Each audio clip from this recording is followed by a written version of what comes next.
여러분, 오늘날은요, 뭔가를 참 많이 증명을 해야 됩니다. 뭔가를 증명할 때 때로는 제 자신이 제 자신인 것을 증명해야 될 때가 있습니다. 언제 그렇습니까? 제 핸드폰에는 그 스마트폰에 여러 은행 관련 또 카드사 관련 또 공공기관 관련 앱들이 있습니다. 그 앱들을 사용을 하려고 하다 보면은 때로는 제 자신인 것을 증명을 해야 됩니다. 제 자신인 것을 증명을 하려면 주민등록번호를 넣는다든지 아니면은 생체 이런 이 기능들을 넣어서 제 얼굴을 찍어야지만 그 앱들을 통해서 제 자신이 증명이 됩니다. 자기를 증명하며 사는 것, 우리는 제 자신을 증명하기 위해 다양한 곳에서 제 자신을 증명하라는 그런 요구들을 받습니다. 직장에서는 능력을 통해서 너 자신이 어떤 실력을 갖춘 사람인지를 증명하라고 합니다. 학교에서 학생들에게는 너가 얼만큼 학습했는지 시험을 통해서 그것을 증명하라고 요구합니다. 이런 증명의 모습은 이 사이버 공간에서도 나타납니다. SNS에 그런 여러 가지 앱들을 보게 되면은 거기에 올라오는 글들, 사진들을 보게 되면은 우리가 얼만큼 행복한지 그 행복을 증명하려고 하는 사람들의 이런 사진들이 올라옵니다. 잘 사는 것, 맛있는 거 먹는 것, 여행을 다니고 즐겁게 웃는 것, 그것을 통해서 행복을 증명하려고 합니다. 우리의 사회는 끊임없이 뭔가를 증명하라고 합니다. 여러분들의 가치, 여러분들의 스펙, 여러분들의 성취를 증명하라고 합니다. 이런 증명의 모습은 우리는 때로 하나님을 증명하라는 요구로 찾아올 때도 있습니다. 명절 기간에 가족들을 만나고 또 친지들을 만나면서 우리 성도분들 중에서는 신앙의 가정을 이루고 있는 가정도 있지만 그렇지 않은 가정들도 있다 보니 너 교회 다닌다면서, 너 하나님 믿는다면서, 예수님 믿는다면서 그것을 증명해 보이라는 그런 요구를 때로는 받을 때도 있습니다. 그런 요구들 어떻습니까? 우리는 이런 요구들을 받을 때마다 하나님을 증명하기란 사실 쉽지 않습니다. 하나님을 여러분 어떻게 증명합니까? 세상 사람들은 기적을 나타내서 보여달라고 합니다. 우리는 기적을 행할 수 있는 능력이 없습니다. 때로는 그런 생각도 가져요. 제가 예전에 한번 이런 얘기했죠. 강남 한복판에 그 파란 하늘 위에 하나님이 짠 나타나셔서 내가 하나님이다 라고 하면 모든 사람들이 다 믿을 텐데 라고 생각을 했지만 여러분 그렇지 않아요. 성경을 보니까 예수님이 그런 많은 기적들을 행하셨거든요. 귀신을 쫓고 병을 고치고 여러 사람들에게 이런 가르침을 통해서 기적을 보여주셨습니다. 하지만 그 기적 가운데 예수를 믿는 사람도 있었지만은 예수를 믿지 않는 사람들도 있었다는 겁니다. 강남 한복판 그 하늘에 하나님이 나타나신다고 해도 오늘날 사람들은 믿는 사람도 있겠지만은 믿지 않는 사람도 있을 겁니다. 달나라에 인간이 그 발자취를 남겼을 때 우리는 모두가 다 감탄했습니다. 그 감탄 가운데서 여전히 세월이 60여 년이 흘렀지만 일부의 사람들 중에서는 인간은 달에 간 적이 없다라고 하면서 반박을 합니다. 우리는 하나님의 계심을 어떻게 증명할 수 있을까요? 어떤 분은 그래요. 목사님이 설교를 통해서 매주 이렇게 증명하고 있는 것 아닌가요? 때로는 맞아요. 때로는 많은 이 변증가들, 변증을 하는 분들을 통해서 하나님을 설명하는 것들을 통해 하나님을 알 수도 있습니다. 하나님의 그런 기적 행하심으로 때로는 증명되어진다라고 우리는 생각합니다. 그런데 오늘 성경을 보게 되면은 이 이스라엘 백성에게 하나님을 증명하는 것에 대해 어떻게 말씀을 하시는지 우리는 잘 숙고해 봐야 됩니다. 우리 사랑하는 성도 여러분들이 오늘 이 말씀 안에서 하나님이 여전히 살아계시고 하나님이 여전히 우리와 함께 계심을 기억을 하며 우리의 삶이 하나님의 계심을 증명하는 그런 성도의 삶을 사는 은혜가 여러분 모두에게 있기를 바랍니다. 자, 그러면 오늘 말씀으로 좀 들어가 볼까요? 오늘 이 신명기 4장은 지난주 우리가 신명기 말씀을 함께 봤었는데 이 4장은 모세의 이 고별 설교 첫 번째 부분입니다. 그 첫 번째 부분 중에서도 이스라엘이 광야 생활을 이제 모두 마치고 요단강을 건너서 하나님의 약속의 땅인 가나안 땅에 들어가시기 전에 이렇게 하신 말씀입니다. 보통은 이 모세의 고별 설교, 유언 설교라고 우리가 이렇게 말합니다. 그러면 뭔가 굉장히 강조하고 있는 게 있겠지요. 세 편의 이 설교의 부분은 각자 이 강조하고 있는 부분이 분명히 있습니다. 그런데 오늘 이 본문 안에서 모세는 이스라엘 백성들이 요단강을 건너기 전에 뭔가를 준비해야 됨을 말하지 않습니다. 여러분 오늘날 국가를 이루는 세 가지 요소, 국가를 이루는 세 가지 요소가 뭔가요? 네, 국민, 주권, 영토입니다. 그러면 고대 사회는 국가를 형성하는데 뭐가 있어야 될까요? 오늘날과는 조금 다르지만은 비슷한 맥락의 부분들도 있습니다. 그들에게는 땅이 필요합니다. 영토의 부분. 또한 그들에게는 왕이 필요합니다. 국민보다는 왕이 존재해야 됩니다. 그런데 그 왕이 얼만큼 강력한가? 그 강력함의 부분은 군사력입니다. 그 군사력 중에서도 어떤 장수를 보유하고 있느냐에 따라서 한 나라의 강함과 약함을 이야기할 수 있습니다. 그러다 보면 자연스럽게 우리는 고대 사회, 성경에 나오는 고대 국가들을 볼 수 있습니다. 이집트, 이스라엘이 출애굽한 애굽은 어떻습니까? 애굽은 그 바로가 신의 아들이라고 불렸었고 그들은 당대에 가장 찬란한 문명을 이뤄갔던 국가입니다. 애굽하면 가장 먼저 떠오르는 건축물이 있다면 뭐가 있습니까? 피라밋일 것입니다. 그 피라밋은 한 왕조의 한 왕의 그런 권력이 또 통치력이 영향력이 얼마나 컸는지를 보여주는 것이 피라밋입니다. 애굽은 지혜 문학이 굉장히 발달된 나라가 애굽입니다. 또 성경에 보면은 바벨론이 등장을 합니다. 물론 이 신명기보다는 훨씬 후대의 국가이지만 바벨론 같은 경우 당대에 있어서 유명한 것이 있다면 두 가지를 이야기할 수 있습니다. 이 바벨론 강가에 세워져 있었던 이 바벨론 성 같은 경우는 거기에 공중정원, 지금 이라크에 간다면 여러분들이 딱 상상을 하는 것 모래, 바람 부는 바로 사막일 것입니다. 그런 황무지 같은 곳에 바벨론은 공중정원을 만들고 그 공중정원에 수많은 아름다운 숲들이 형성되어 있는 것들을 우리는 과거의 문헌들을 통해 알 수 있습니다. 또 바벨론은 유명한 것이 있습니다. 지금은 바벨론 이라크에 가게 되면은 이 바벨론 성의 이 성벽이나 성문들이 온전치 않습니다. 이 몇 번의 그런 전쟁을 겪으면서 다 망가지고 또 수탈당했기 때문입니다. 독일에 가게 되면은 이런 것들을 한 군데 모아놓은 박물관이 있습니다. 그 박물관에 가면은 바벨론 느니웨 성의 이 느니웨 성, 이 아수르의 느니웨 성과 또 바벨론의 성의 그 벽을 통째로 뜯어서 이 박물관에 갖다 놓은 곳이 있습니다. 제가 가보고 싶은 곳 중에 한 곳이에요.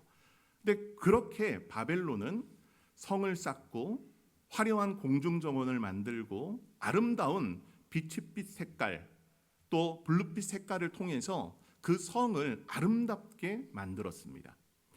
아수르는 어떨까요? 아수르는 지금의 모술입니다. 니느웨에 가게 되면은 이 니느웨는 지금 역사적 그런 보존해 있는 물건들이 없습니다. 하지만 아수르는 굉장히 제국을 넓히는 전쟁을 통해서 자신의 나라를 드러냈습니다. 각 국가마다 그런 이 영향력을 끼치는 방법들, 그 방법들을 통해서 자신의 나라를 증명을 했습니다. 나라의 증명은 곧 무엇을 증명하는 것이냐? 자신들의 신들의 살아있음을 증명하는 겁니다. 그런데 오늘 하나님은 전혀 다른 방식으로 하나님의 살아계심을 증명합니다. 하나님은 성전을 건축하라 말씀하지 않습니다. 군사력으로 자신을 증명하라고도 말씀하지 않습니다. 하나님은 오히려 관계를 통해 역사하십니다. 그 관계 속에 오늘 하나님은 모세에게 너희가 이 가나안 땅에 들어갈 어떤 준비를 해라. 군사력을 갖추고 강해져라. 경제력을 갖추고 많은 이 준비를 해서 가나안 땅으로 들어가라 말씀하지 않습니다. 이 말씀의 부분을 보게 되면은 규례와 법도를 행하라는 것을 통해서 하나님이 말씀하십니다. 고대 사회의 신들의 모습을 본다면 오늘날 우리가 알고 있는 신들과는 좀 다릅니다. 여러분, 대한민국은 과거서부터 이런 민속 신앙이 굉장히 발달해 있는 국가 중 하나였습니다. 동네마다 가게 되면은 성황당이 존재합니다. 그 성황당이 어디 있습니까? 마을 입구에, 또 사람들이 살고 있는 그 터전의 중심에 놓여 있는 것을 보게 됩니다. 민속 신앙은 그랬습니다. 불교의 사찰들은 어떻습니까? 불교의 사찰들은 마을 안에 있는 것이 아니라 마을과 동떨어진 곳에 존재했습니다. 여러 무당들 같은 경우는 한 마을 중심에 자리하기보다는 조금 외곽에 이렇게 포진해 있었던 것을 보게 됩니다. 제가 이 이야기를 하는 것, 과거에 고대 사회의 신들의 모습은 어땠을까요? 신들은 모든 그 나라의 백성들의 신은 아니었습니다. 어땠냐 하면은 당시의 신들은 고위층들, 힘을 가지고 있었던 권력자들의 신이었을 뿐입니다. 그래서 신전은 보통 마을의 중심에 있기보다는 외곽 지역에 놓여져 있었고, 그들이 세운 제사장들, 그들이 세운 왕과 또 그런 관계자들만의 신일 뿐이었습니다. 그들이 신전에서 제사를 드리는 것은 신을 달래기 위해서입니다.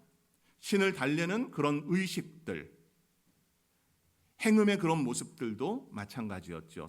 남녀가 성적인 음란한 행위를 통해서 신을 달래려고 하고, 많은 제사 음식을 드림 가운데서 신을 달래려고 하는 그런 모습이 존재했습니다. 그러나 하나님은 그렇지 않습니다. 이스라엘 백성들의 그 삶의 가장 중심에는 뭐가 존재했습니까?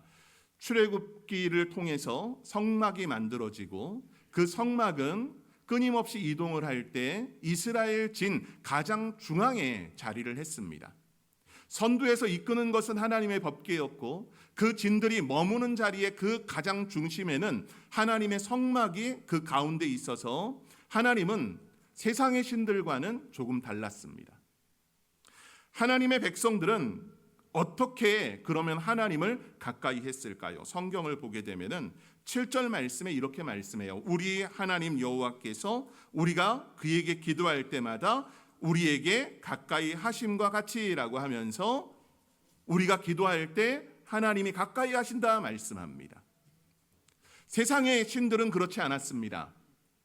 가까이 하기보다는 멀리 있는 신이었고, 하나님은 매우 가까이 있는 하나님이셨음을 말씀합니다. 하나님은 멀리 계신 절대자가 아니라 언약 가운데 함께 하시는, 가장 가까이 하시는 분이라는 것을 우리에게 보여줍니다. 특별히 이 모세를 통해서 이스라엘이 어떤 준비를 행함에 경제적 준비, 군사적 준비가 아니라 하나님의 말씀을 지켜나가는 것, 규례와 법도를 가르치고 그것을 따라가는 것, 우리에게도 하나님은 요구하십니다. 매일매일의 삶이, 사랑하는 성도 여러분들은 하나님의 말씀을 쫓아가고 있습니까? 어떠셨습니까? 한 주간 리딩 지저스 성경 통독도 안식 주간으로 보냈어요. 그래서 너무 편하셨죠. 성경 말씀 안 읽어도 되고 하니까. 그러다 보면 자연적으로 기도도 또 멀어질 수 있습니다. 사랑하는 성도 여러분들, 저는 여러분들이 목사의 권유에 의해서 성경을 읽고 기도하는 것이 아니라 하나님이 가까이 하심을 기억하며 말씀을 지켜가고 또 하나님께 기도함 가운데서 하나님을 가까이 하는 믿음의 성도들 되기를 소망합니다. 오늘 이 본문을 보게 되면은 하나님은 어떤 하나님이시라고 말씀을 하시나요? 본문을 보게 되면은 6절 말씀에 너희는 지켜 행하라. 이것이 너희 민족 앞에서 너희의 지혜요 너희의 지식이라 말씀합니다. 여기에 지혜라고 하는 단어와 지식이라고 하는 단어가 나옵니다.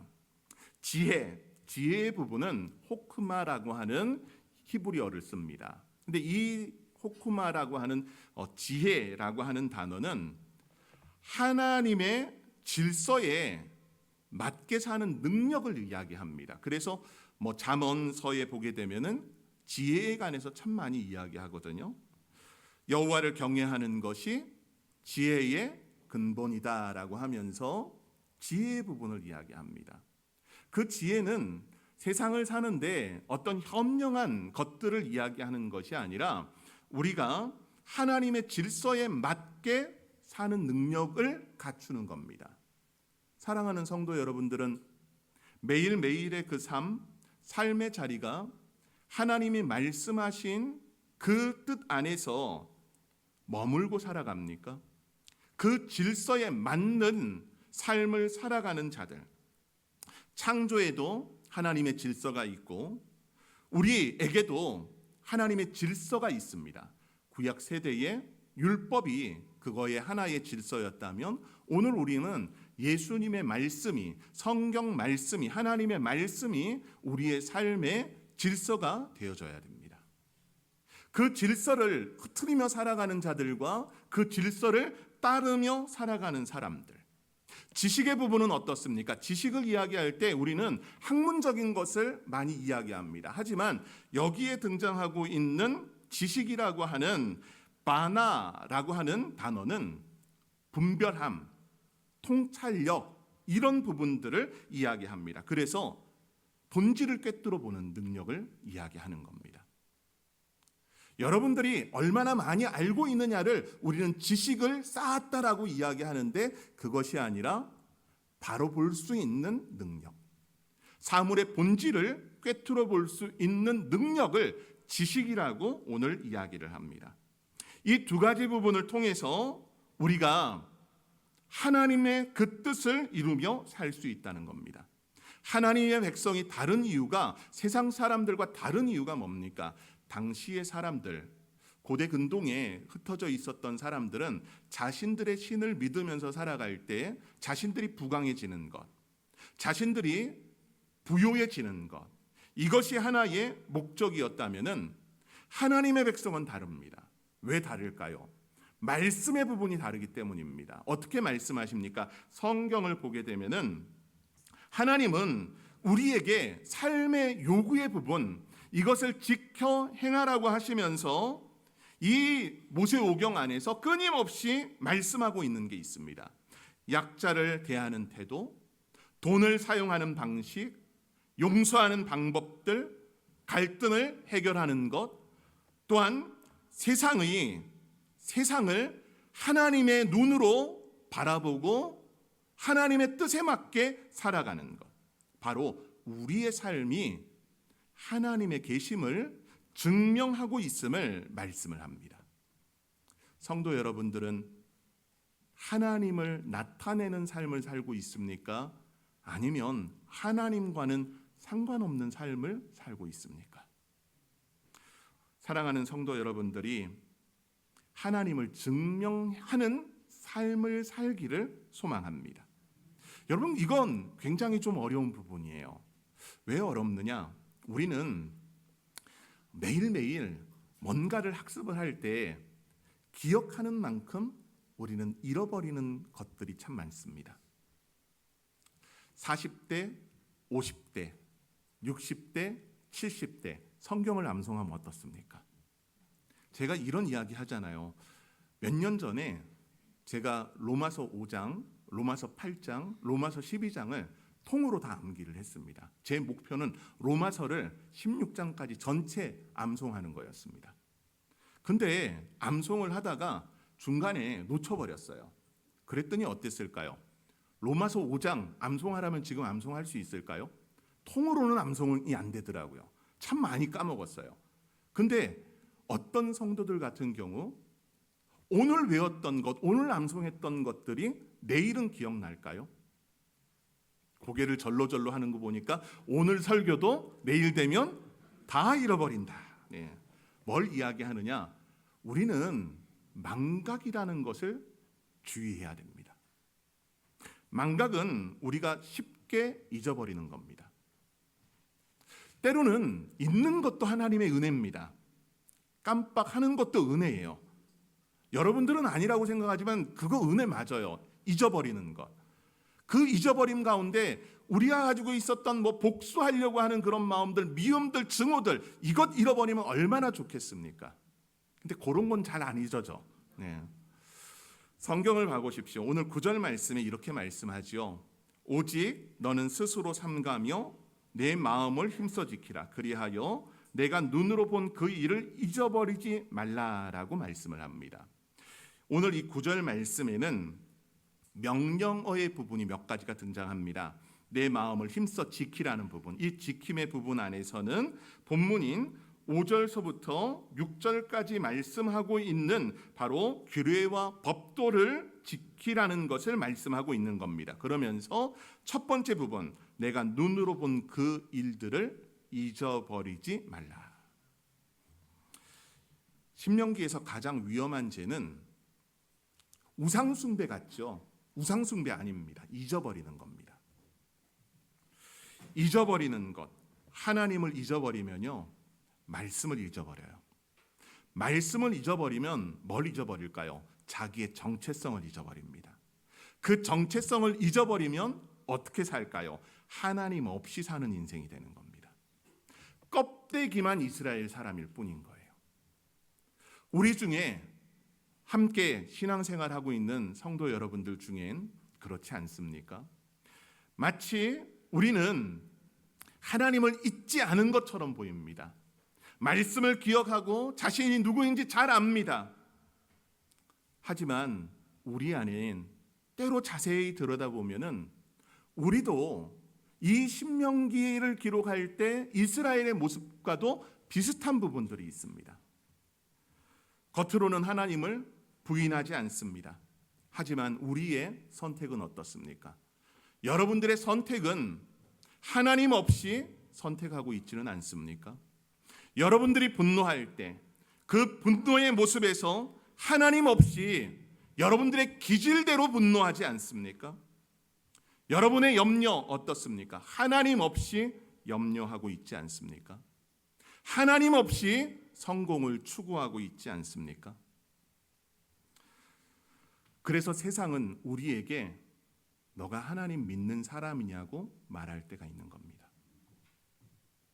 사랑하는 성도 여러분들, 여러분들은 어떻습니까? 여러분의 삶이 하나님의 살아계심을, 하나님의 함께하고 계심을 증명하고 있습니까? 저는 우리 성도 여러분들이 이런 하나님을 증명하는 삶을 살기를 소망합니다. 기적보다 더 강력한 증거는요, 고난 속에서도 흔들리지 않는 믿음입니다. 그 믿음을 보면 그가 하나님의 살아계심을 증명하고 있는 것을 볼 수 있습니다. 하지만 겉으로는 신앙생활 잘해요. 고난이 찾아와요. 그 고난 속에서 흔들리고 좌절하고 있는 우리의 모습을 보면 우리의 믿음이 때로는 너무나 연약하다는 것을 보게 됩니다. 우리는 과거 마태복음과 마가복음의 말씀 가운데 있는 네 가지 밭 비유의 이야기를 말씀을 통해 들었습니다. 여러분은 어디에 속합니까? 길가, 자갈밭, 가시밭, 아니면 옥토. 여러분들은 어디에 속하십니까? 여기에 제가 말씀을 드렸죠. 대부분의 성도들은 자기가 옥토라고 생각한다고. 그런데 실제 우리가 좀 더 자세히 들여다보면은 우리는 가시밭과 같다고 말씀을 드렸습니다. 그 가시밭 가운데 고통이 있어요. 어려움이 있어요. 그 고통과 어려움의 부분은 대부분 물질의 부분입니다. 물질의 부분 가운데서 우리가 얼마나 흔들리고 우리가 얼마나 낙심할 때가 많습니까? 그러나 우리가 그런 상황에서도 결코 흔들리지 않는다면은 우리는 우리의 밭을 하나님이 기경한 옥토의 역사로 나갈 수 있는 겁니다. 여러분, 흔들리지 않는 믿음, 고난 속에서도 흔들리지 않는 믿음, 이거는 설명보다는 설득력 있는 모습입니다. 아무리 설명을 해도 하나님의 살아계심을 증명할 수 없지만 여러분들이 그런 고난의 상태에도 믿음을 붙들고 나간다면은 그 자체가 바로 증명해 주고 있는 것이라는 겁니다. 하나님은 여러분의 백성, 하나님의 백성을 통해서 자신을 증명하십니다.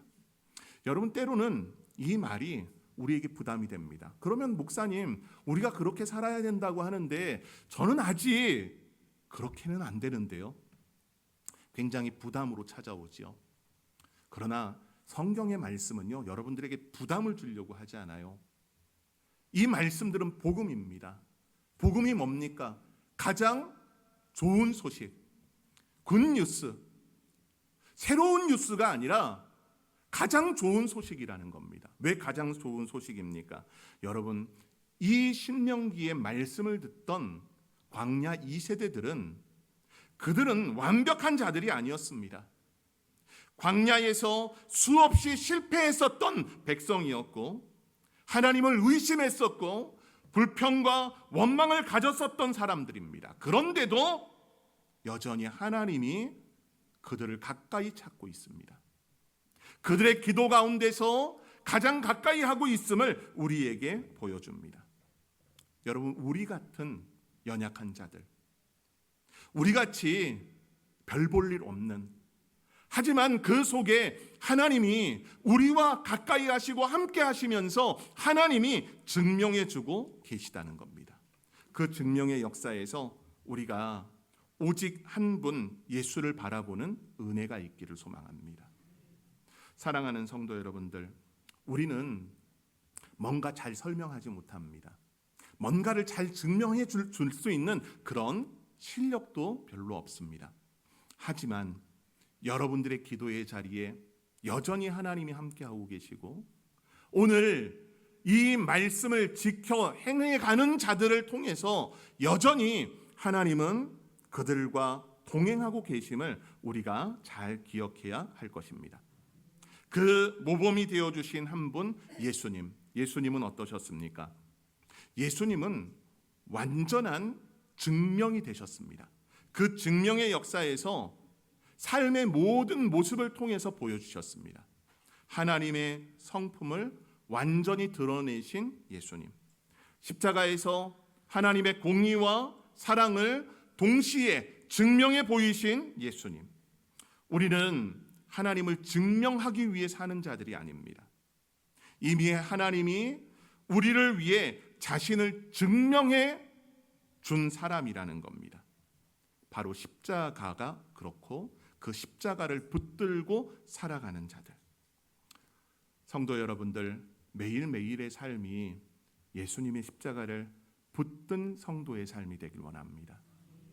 무엇보다도 말씀, 기도, 찬양, 감사의 고백이 여러분들의 매일의 삶에서 흘러나오기를 원합니다.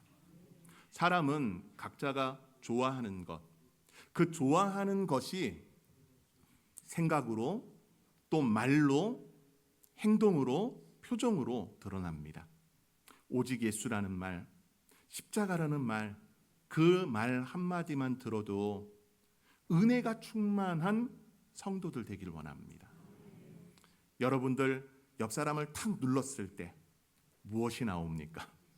한번 눌러보세요. 이렇게 잘해가지고 살짝 누르지 말고 콕 한번 찔러봐. 뭐가 나오나. 그게 그 사람이에요. 찌르면 A씨가 나오면 그 사람은 A씨인 거예요. 찔렀는데 아멘이 나온다? 그 사람은 아멘인 겁니다. 예전에 사역을 하면서 항상 이 말들 가운데 아멘 붙들고 있는 목사님이 계셨어요. 그분이 신학교 때서부터 항상 별명이 아멘 전도사, 아멘 목사였습니다. 항상 보면 아멘, 신학생들 모인 예배의 자리에서 맨 앞에서 설교하시는 목사님 그 말만 들어도, 어떤 말만 들어도 아멘 소리가 쩌렁쩌렁하게 그 예배당을 가득 채웠었습니다. 그래서 그분을 아멘 전도사, 아멘 목사라고 불렀어요. 어떤 성도는 별명을 주님 성도라고 불렀습니다. 왜 그럴까요? 누르면 항상 주여, 한숨을 쉬어도 주여, 웃을 때도 주여 하면서 웃는 그 모습이 떠오릅니다. 저는 성도 여러분들의 일상이 하나님을 증명하는 삶이 되길 원합니다. 여러분들의 표정만 봐도 예수님 만난 것 같다라는 그런 말을 여러분들에게 한 적이 있습니다. 우리 안에는 예수님이 살아 역사하십니다. 그 증명의 역사가 작게는 여러분들의 표정에서 나타나고 행동에서 나타나고 삶에서 나타남 가운데 세상 사람들이 내가 예수를 보았다라는 그런 고백이 우리 주일의 믿음의 성도들의 삶의 자리에서 잘 표현되는 그런 은혜가 있기를 소망합니다.